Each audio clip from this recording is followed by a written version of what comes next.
다석 사상으로 본 불교 반야심경 쉬운 네 번째 시간입니다. 오늘은 온통의 빈탕, 온통의 빈탕이라는 제목으로 말씀드리겠습니다.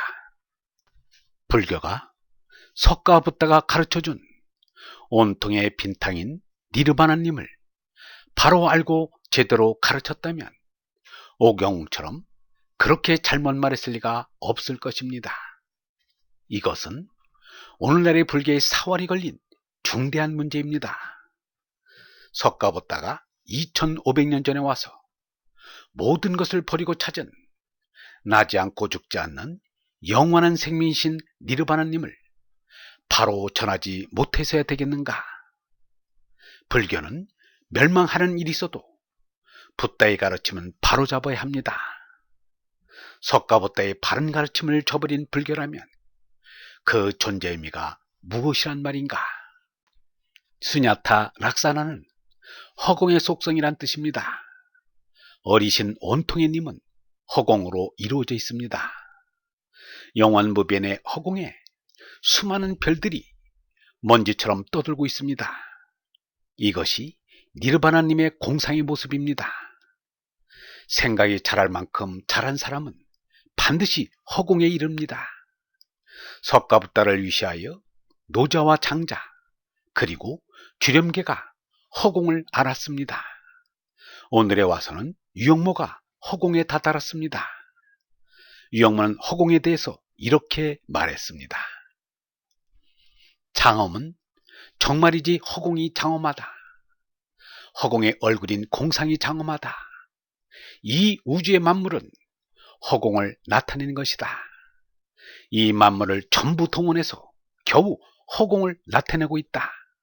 그런데 사람들이 물체만 보고 허공을 못 보다니 제가 좀팽이 같아 물체밖에 못 본다. 허공을 우리말로 빈탕 한 대라고 한다. 석가와 장자는 빈탕 한 대를 얘기했는데 이것이 이단시되고 허공이 옳게 이해되지 않았다.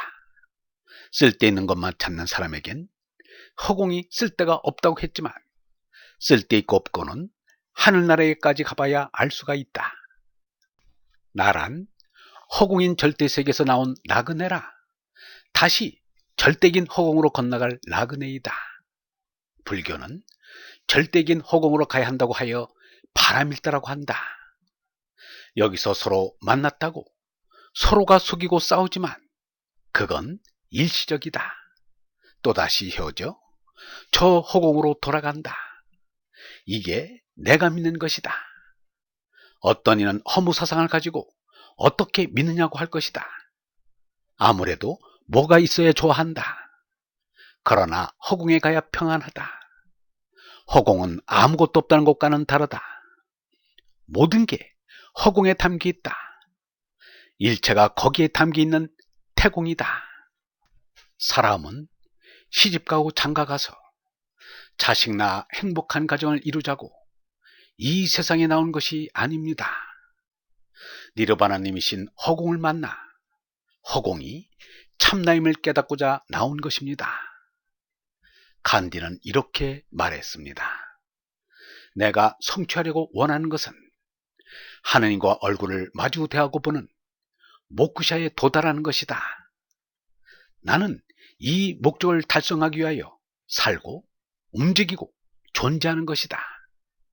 내가 앞으로 나아가는 도중에 나는 때때로 절대 진리 곧 하느님의 희미한 영상을 볼 수 있었고 날이 갈수록 하느님만이 실제요 그 밖의 것은 허망하다는 확신이 자라간다. 진리 되시는 하느님을 찾아가는 이는 티끌보다도 겸손해야 한다. 그때라야만 비로소 하느님을 엿볼 수 있으며 그렇지 못하면 불가능하다. 간디의 말은 제나가 죽어야 하느님을 뵐 수 있다는 말입니다. 개체인 제나가 전체인 하느님을 만날 수 있는 길은 제나가 죽으면서 전체에 동화되어 하나가 되는 것입니다. 그것이 하느님을 만나는 길입니다. 개체가 살아있으면 전체와 하나가 될 수 없습니다. 전체는 얼생명을 지닌 허공입니다. 마하트마 간디가 전체이신 하느님을 뵙는 것이 삶의 목적이라 하는 것은 그야말로 올바른 생각입니다. 개체로서는 전체의 하느님을 만나는 것이 사명이요 운명입니다. 석가부다가 말하길 샤리푸트라여, 오늘 너는 대인의 정에 들었구나. 공은 실로 대인의 정이다 라고 했습니다. 그런데 제법이라고 한 것도 잘못 옮긴 것인데 제법조차 만물이라 풀이하면 이것은 완전히 뒤집어 버리는 것입니다. 절대 존재를 상대 존재로 바꾸는 결과가 되어버립니다. 귀 밝은 얼번 여러분, 영원무변의 허공이 절대신 니르바나님입니다. 허공 없이 된 것은 없습니다. 허공이 참나인 실제입니다. 나머지는 모두 헛개비요 그림자일 뿐입니다. 영성신학원 다석아카데미의 하늘소리였습니다.